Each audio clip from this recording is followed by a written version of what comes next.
Sebab nenek moyang kami dah buat perjanjian dengan Nabi Yusuf. Jadi cara dia kena pergi cari kubur Nabi Yusuf, korek, ambil jasad, ambil tulang dia, bawa sekali dengan kita keluar daripada bumi Mesir. Aku baru tahu nih guys ceritanya ini. Ternyata ada cerita yang seperti ini ya. Amalanku sebalona hijau dor, hatiku sangat terkacau. Balku tinggal ku pegang terang.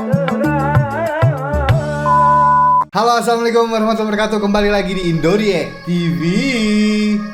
Nah, hari ini kita akan melihat sejarah Nabi lagi guys ya. Kisah-kisah Nabi dan masih dengan ceramah Ustadz Auni Muhammad. Kali ini beliau mengisahkan tentang Nabi Yusuf. Belum pernah ya guys ya kita lihat cerita tentang Nabi Yusuf di Indoriek TV ini. Jadi hari ini kita akan lihat ceritanya. Ini sedikit cerita tentang Nabi Yusuf yang mungkin banyak yang tidak tahu guys dengan cerita ini guys ya. Biasanya kita familiar dengan Nabi Yusuf itu ketampanannya atau paras wajah beliau itu yang sangat tampan gitu ya, rupawan gitu ya, sampai memikat banyak wanita-wanita gitu kan. Tapi kali ini berbeda ini ceritanya ini guys ya. Jadi ini ada dari Tazkirah Visual ini guys ya. Judulnya Kaum Yahudi Terkejut, Nabi Yusuf Mengeluarkan Cahaya. Mengeluarkan cahaya guys. Ceritanya tuh belum pernah aku dengar juga guys. Nah, kita akan lihat videonya ini dari Tazkirah Visual ini. Tapi sebelumnya, untuk kalian yang tertinggal atau terlewatkan video-video reaction aku sebelumnya, silahkan cek description box di bawah. Sudah ada link playlist lengkapnya, kalian hanya perlu klik di sana guys ya. Dan jangan lupa juga guys, kalau kalian rasa video ini bermanfaat untuk kalian, silahkan share video ini ke teman-teman kalian, Facebook, Instagram, Twitter, WhatsApp grup juga boleh guys, supaya lebih banyak yang mendapatkan manfaat dari video ini guys ya. So, langsung aja kita lihat ya ceramah Ustadz Auni Muhammad yang satu ini. Yuk. Indoriek. Oke, ini dia guys. Kisah ni tak ada dalam Quran. Kisah ni cuma ada dalam hadis Nabi. Oke. Baik. Kisah ni kalau nak ikuti, Bukhari tak ada, Muslim tak ada. Oke. Tetapi ada seorang imam yang hebat dalam ilmu hadis, iaitu Imam Al-Hakim. Imam Al-Hakim dia ada satu kitab nama Al-Mustadrak. Kitab Mustadrak Imam Al-Hakim. Kitab ni pun dia akan ambil saringan daripada Bukhari, saringan daripada Muslim. Tetapi bab hadis ni tak ada dalam Bukhari, Bukhari tak riwayat, Muslim pun tak riwayat. Hadis ni kalau nak buka kitab Mustadrak dia jilid yang kedua, muka surat 624, hadis 4088. Jilid 2, muka surat 624, hadis bernombor 4088. Cerita dia macam ni. Suatu ketika Rasulullah dengan para sahabat. Jadi yang meriwayatkan hadis ni daripada Nabi, sahabat yang nama Abu Musa Asy'ari. Jadi sahabat ni dengan Nabi lalu di sebuah perkampungan orang-orang Badui. Tahu orang Badui? Kalau Badui orang Arab tu ya? kita kata orang bandar. Orang Badui ni hak jenis duduk padang pasir, ada kemah, ada gembalaan, tu orang Badui. Bila Nabi dan sahabat lalu di situ, Nabi singgah sekejap. Bila Nabi singgah dan orang-orang Badui ni tahu Nabi singgah, tahu ni Nabi, mereka memuliakan Nabi, mereka menghormati Nabi. Wak mari minum, wak mari makanan kepada Nabi. Jadi dalam ramai-ramai itu Nabi tengok ada seorang Badui. Jadi Nabi panggil dia. Wahai Badui, mari hang kemari. Sebenarnya Nabi tanya dia, apakah kamu ada hajat ataupun permintaan yang kamu nak buat dengan aku? Tujuan Nabi tanya dia lagu tu sebab bila Nabi singgah, orang mulia dia, orang hormat dia, bagi makan, bagi minum. Nabi nak timbal balik kebaikan yang orang buat, dan dia pun kalau boleh nak memberikan sesuatu hajat kepada orang lain, baik dibalas baik. Ada tak apa-apa hajat yang hang nak minta, permintaan yang nak minta? Enak kalau Nabi yang nanya kayak gitu, enak guys, langsung aja guys, pasti hajatnya terkabulkan ya guys ya. Kalau Nabi guys sudah berdoa sama Allah ya pasti terkabul. Lalu Badui itu kata, ya Rasulullah, kalau boleh aku nak dua benda. Apa dia? Yang pertama ialah seekor unta betina siap ada pelana atas dia. Unta betina siap ada pelana atas dia. Kenderaan terbaik pada zaman tu tak ada dah. Saya rasa paling mahal pun unta siap ada pelana lagi. Kalau hari ni agak-agak apa dia tu kita minta kenderaan terbaik? Mobil. Kalau kereta. boleh tu Mercedes hak model terbaru lah. Iya. Ada pelana apa pula? Seketing penuh, lampu bawah perut ada, lampu atas perut ada, lampu atas bonet ada, hak cukup lengkap dah. Cushion pula, cushion macam orang racing pula. Seolah-olah minta macam tu, suatu benda yang mahal. Lepas tu yang kedua Nabi tanya, aku nak minta seekor lembu betina yang gemuk, sihat dan berisi, yang mana aku boleh perah susu dia hari-hari kepada anak dan isteri aku, dan kalau ada hak lebih aku boleh jual untuk menampung kehidupan keluarga kami yang dhaif dan miskin. Lalu bila dengar apa? Mula-mula unta, yang kedua lembu. Nabi kata apa? Wahai Badui, kenapalah kamu tidak meminta sebagaimana permintaan nenek tua daripada Bani Israel? Nabi tak jawab ya kadak pada permintaan dia. Tapi bila dia minta lembu, dia minta unta, Nabi balas dengan satu pertanyaan yang tak ada kena mengena. Wahai Badui, kenapa kamu tak minta sesuatu permintaan, sesuatu permohonan yang pernah diminta oleh seorang nenek tua pada zaman Bani Israel? Lalu sahabat dengar ni, wahai Rasulullah, siapakah nenek tua yang kamu maksudkan tu? Kamu belum habaq kat kami, belum cerita kat kami. Cuba cerita siapa nenek tua tu. Pasal unta dengan lembu tiba-tiba keluar tadi. Nabi nak cerita. Bingung Nabi dia. kata, dahulu kalau kita tengok tadi cerita nombor 2, Bani Israel dengan Nabi Musa dah terlepas ke Semenanjung Sinai. Hak ni hak masih dalam Mesir sebelum nak keluar menyeberangi Laut Merah. Dahulu macam ni, bila Nabi Musa terima wahyu, terima arahan, terima perintah daripada Allah supaya keluar daripada bumi Mesir menuju ke negara Mesir tadi, daripada negara Mesir menuju ke Palestin tadi. Jadi malam tersebut Nabi Musa mengumpulkan sebahagian besar Bani Israel, dia nak keluar malam tu. Tapi dengan syarat mereka keluar ni dalam keadaan diam, senyap, berhati-hati, tanpa menggunakan alat untuk penunjuk jalan. Kalau hari ni ada torchlight, jangan duk guna torchlight. Sebab apa? Kalau ramai-ramai guna torchlight, Fir'aun pun tengok, pasal apa banyak lampu-lampu duk tengah bergerak ni, hang nak lari ke mana, nak keluar ke mana? Takut orang tahu. Kalau dulu mungkin janganlah pasang jamung, tengok api beribu-ribu, beratus ribu ni, nak tala ke mana? Jadi bergerak dalam gelap. Jadi sebelum nak bergerak tu, bila dah dipastikan semua alat-alat, semua benda-benda yang lengkap dan diperlukan, maka bergeraklah Nabi Musa dalam gelap. Ni sebelum menyeberang Laut Merah.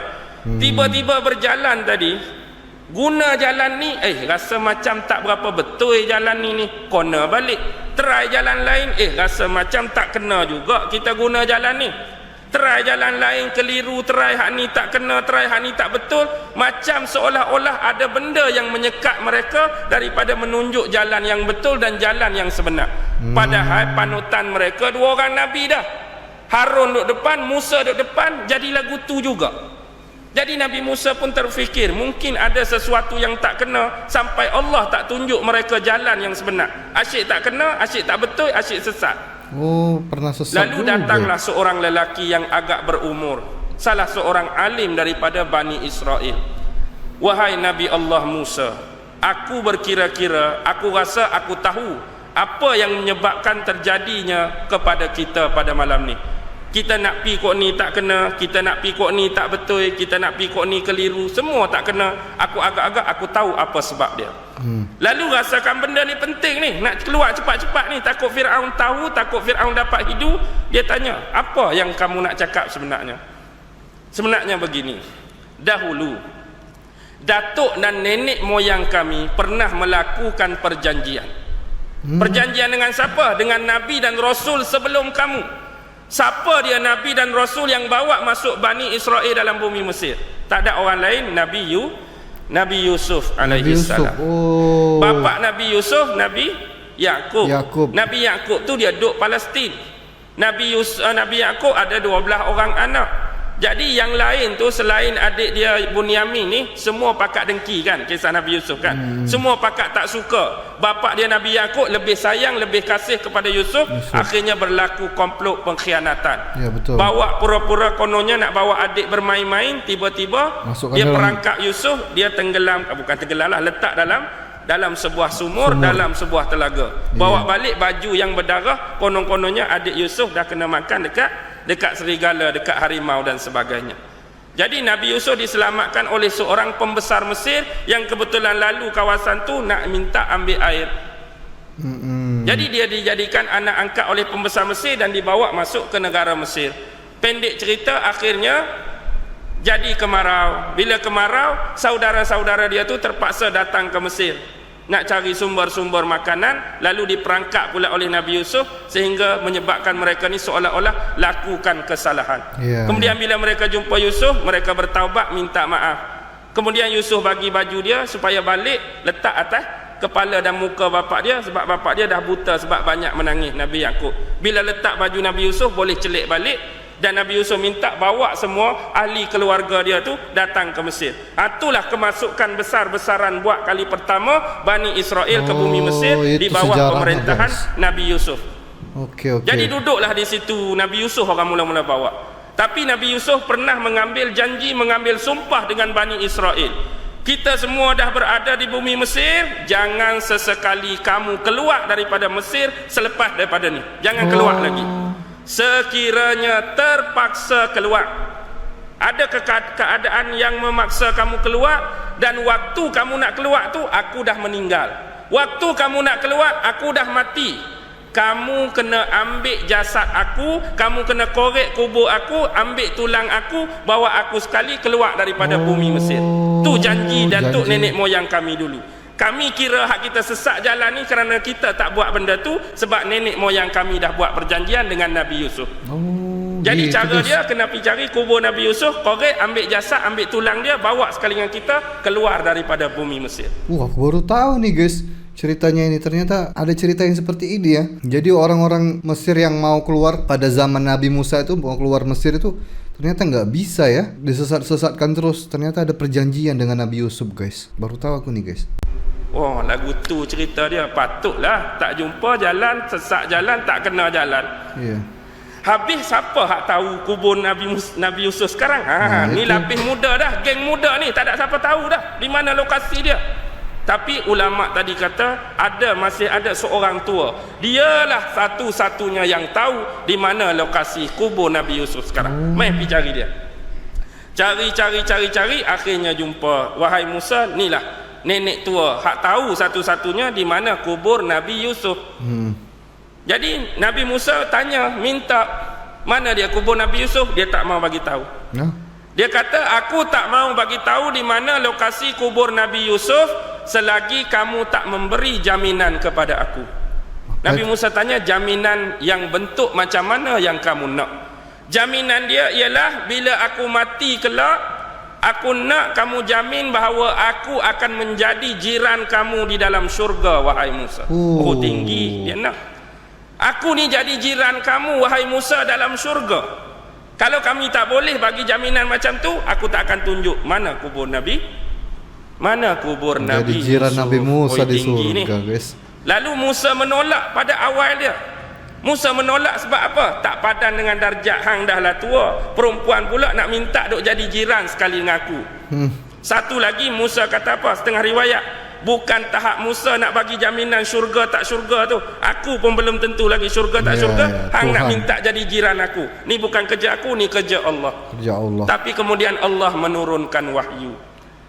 Wahai Musa, sesungguhnya orang-orang yang mempunyai keinginan yang tinggi, walaupun mereka bukan berdarjat yang berhak sepatutnya, maka aku akan mengabulkan permohonan mereka. Begitulah sekiranya orang itu bercita-cita mati syahid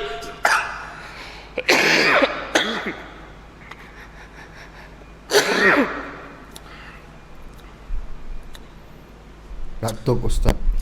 Sekiranya orang itu bercita-cita mati syahid secara yakin dan benar, walaupun dia hanyalah meninggal di atas katilnya, maka aku akan memohon dan mengabulkan permohonan dia.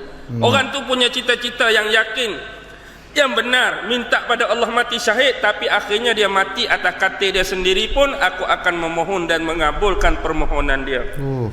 Begitu jugalah orang yang bercita-cita ingin menjadi seorang ulama, ataupun seseorang yang bercita-cita ingin menjadi seorang yang dermawan, maka aku akan mengabulkan permohonan dia walaupun amal dia tidaklah setahap yang sepatutnya. Allah bagi wahyu demikian pada Nabi Musa. Jadi tunaikanlah permohonan perempuan tersebut, aku akan kabulkan. Tak apa, hang nak jadi jiran Nabi Musa, Allah akan kabulkan. Gembira dia. Mai aku tunjuk jadi jiran Nabi Musa di surga. Dia pilah bawa Bani Israel dengan Nabi Musa ke sebuah danau. Tahu danau? Tahu danau. Danau ni lebih kurang macam tasik lah. Jadi dia kata di tengah-tengah danau, di tengah-tengah tasik itulah adanya makam ataupun kubur Nabi Musa. Dahulu dia adalah danau. Sebuah lembah yang gersang. Zaman tok nenek moyang kami dulu tanam Nabi Yusuf tu, dia lembah yang gersang. Tapi lah ni lembah tu bila hujan turun dia dah digenangi air. Jadi cara dia kuras. Kuras ni maksudnya buat lubang tebuk-tebuk nak bagi air danau tu cepat keluar. Nak suruh air dia kering. Bila air dia dah hampir kering dan habis air dia, maka perempuan tua kata tu di tengah-tengah danau itulah datuk nenek moyang kami dulu menguburkan dan menyempurnakan jenazah Nabi Yusuf.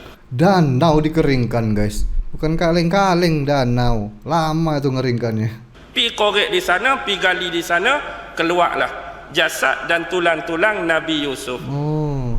Bila keluar saja, apa yang jadi? Keluar cahaya daripada kubur tu. Benar, jelas dan yakinlah tu kubur Nabi Yusuf. Keluar cahaya kubur. Jadi jasad Nabi Yusuf itulah yang mengeluarkan cahaya. Jadi mereka keluar daripada bumi Mesir tu berpandukan jasad Nabi Yusuf duduk depan mereka. Jadi jasad Nabi Yusuf ada cahaya tadi suluh. Jadi panduan mereka ikut jalan itulah, jalan keluar tubuh Nabi Yusuf yang bercahaya. Oh jalan ni, kemudian kona ni, kemudian kona ni, sampailah tepi laut.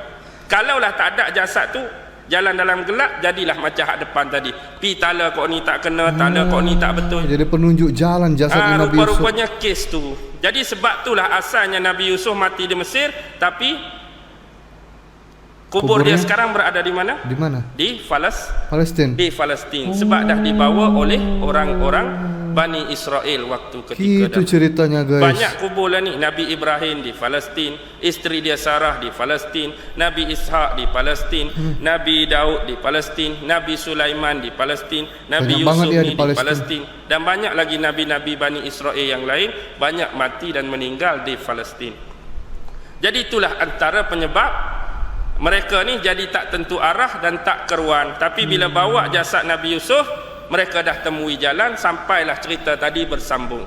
Yang Nabi nak sindir dalam masalah ni ialah, pasal apalah kamu tak minta macam perempuan tua tadi. Bila aku tanya hajat, hang minta apa? Minta unta. Bila aku tanya hajat nak minta apa? Minta lembu. Ada baiknya hang minta macam perempuan tua ni. Ya Rasulullah, aku nak jadi teman kamu di syurga ke? Wahai Rasulullah, doalah ke aku jadi kaya ke? Doa ke aku ni, sebab aku punya doa yang mustajab. Tu yang aku nak dengar dan harap dari kamu. Benda yang bersifat kekal dan akhirat, bukan hak bentuk dunia. Betul. Ni nak unta dengan pelana seketing siap, nak lembu hak ada susu. Aku tak mau dengar hak tu. Maksud Nabi sindir dia. Jadi kalau boleh, inilah cerita dia. Banyak perkara-perkara berlaku macam ni. MBC sahabat punya nak kedudukan yang tinggi di akhirat. Macam contoh Uqasyah bin Mihsan. Hak dia nak lakukan hukuman kisos pada Nabi tu tak? Sebab sarung pedang Nabi pernah terkena dia pada satu peperangan, dia minta nak balas balik. Jadi bila Nabi buka baju dia, apa yang dia buat? Dia sebenarnya bukan betul-betul nak kisos Nabi, tapi dia nak peluk. Dia nak peluk Nabi, nak suruh kulit dia ni rapat dengan kulit Nabi. Tujuan dia apa? Kulit orang yang dah terkena kulit Nabi ni, harapan moga-moga tak dibakar di dalam neraka kelak. Kalaulah kata dia tak buat trik macam ni, dia minta dengan Nabi contoh, wahai Rasulullah tolong tanggai baju kamu, aku tanggai baju aku nak peluk kamu, agak-agak Rasulullah bagi tak? Mungkin tak bagi. Tapi dia buat trik nak balas balik kisah, Rasulullah kena tanggai baju, dia pun pergi peluk belakang Nabi. Bila dah selesai, Nabi tolak dia. Nabi kata, wahai para sahabat, kalau kamu nak tengok contoh ahli syurga, inilah dia, Uqasyah. Tak cukup dengan ahli syurga, dia tak puas hati. Padahal Nabi kata ni, dia ahli syurga, tak puas hati. Wahai Rasulullah, doakan kepada aku termasuk dalam 70,000 orang umat kamu yang masuk syurga tanpa hisab. Oh, nak hak lagi tinggi. Tanpa hisab. Doa, ya Rasulullah, aku ni jadi 70,000 salah seorang hak masuk syurga tanpa hisab. Rasulullah doa untuk dia. Dan dia termasuk salah seorang daripada 70,000 ahli syurga yang masuk syurga tanpa hisab. Begitu juga Abu Bakar yang berimpian nak masuk syurga daripada mana-mana pintu. Sebab tu dia duduk dengan Nabi, Nabi suruh ni dia buat, Nabi suruh derma dia derma, Nabi suruh perang dia perang, macam-macam. Di akhirat besok, apa keutamaan dia? Semua pintu syurga 88 dibuka. Kalau boleh pintu A, umat masuk kau ni lah umat, banyak jasa hang kau ni. Pintu B pula, umat masuk kau ni lah umat, hang banyak kau ni. Pintu C, umat masuk kau ni. 88 pintu duk seru, umat pula. Sayyidina Abu Bakar. Ada juga sahabat pergi jumpa Nabi, ambisi yang tinggi, impian yang tinggi. Wahai Rasulullah, doakan aku ni jadi teman rapat kamu, jiran kamu di syurga. Apa Nabi kata? Bantulah aku atas dirimu dengan memperbanyakkan sujud. Bantu aku nak doa kepada kamu, kamu kena bantu aku. Atas diri kamu pun kena buat memperbanyakkan sujud. Maksudnya semayang lah, jangan tinggal semayang. Hak wajib tu wajib, banyakkan solat sunat. Sunat ni memperelokkan, mempercantikkan. Macamlah kita bersuci, kita mandi, hak wajib lepas dah. Tapi hak sunat apa? Kalau rambut tu kokten ke, bir krim ke, sikat elok-elok, tu hak sunat. Celak mata ke, mata tu dah elok, dah okey, dah suci. Celak mata. Perempuan pula bibir tu dah suci. Bagi pula gincu dah, lipstick sikit merah ke pink ke, dia akan nampak lagi cantik, lagi kemas, lagi sempurna. Hak wajib tu selesai dah. Jadi cukuplah malam ni dah. Kisah Bani Israel. Maksudnya betul lah Nabi kata pelajari kisah Bani Israel, banyak istimewa, banyak keajaiban. Memang Allah tunjuk banyak mukjizat, banyak benda pelik, banyak benda aneh. Ni baru 3, kalau saya nak cerita memang lambat lagi habis. Sampai ada 2 orang ulama alim mereka pi satu kawasan perkuburan hak 200 tahun dah. Mereka semayang hajat di situ, minta doa dengan Allah. Ya Allah, hidupkanlah salah seorang penghuni kubur, hak banyak buat dosa, banyak buat maksiat, hidup balik, kami nak tanya dia azab apa yang dia kena terima. Allah bagi hidup kawan tu. Hidup. Hadis Nabi ni. Hidup kawan tu, bangun. Dia pula marah orang kejut dia dalam kubur. Bila dia keluar, mayat tu kata apa? Ya Allah, ya Tuhanku, siapalah bangunkan aku daripada kubur. Siksa, sakit, sakaratul maut, hak aku mati 200 tahun lepas, sampai hari ni masih panas bisa dia terasa.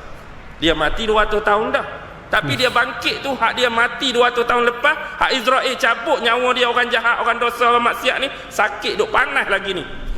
Lepas tu dia duk tanyalah kawan tu, hang buat dosa apa? Panjanglah kita cerita lain kali. Hang buat maksiat apa? Hang lah ni duk kena seksa macam mana? Kawan tu cerita satu persatu. Lepas tu mati balik, masuk dalam kubur. Allah bagi berita-berita pelik dan aneh macam ni. Banyak lagi lah, banyak lagi tu lain kali lah maksud saya. Boleh? Wabillahi taufiq wal hidayah. Wassalamualaikum warahmatullahi wabarakatuh. Waalaikumsalam warahmatullahi wabarakatuh.